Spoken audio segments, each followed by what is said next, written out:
Hey everyone, and welcome back to another video. And in this video, I'm going to show you how to get your 1095A form from Nevada Health Link.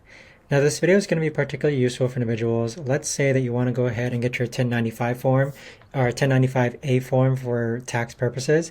How do you actually get it from Nevada Health Link? Now, Nevada Health Link is health insurance, and most health insurance policies actually provide you with the 1095A form. Now, the way that I've been able to do this is that it took me a while to figure out.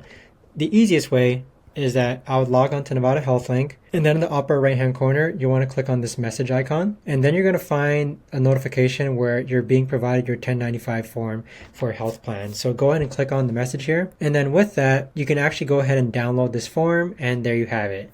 But that right there, guys, is the best and easiest way that I know of to actually go ahead and find your 1095A form on Nevada Health Link. If you guys know of a better or easier way to actually do this, let me know in the comments down below. I would love to know. Thanks so much for watching, everyone, and I'll see you guys all in the next video.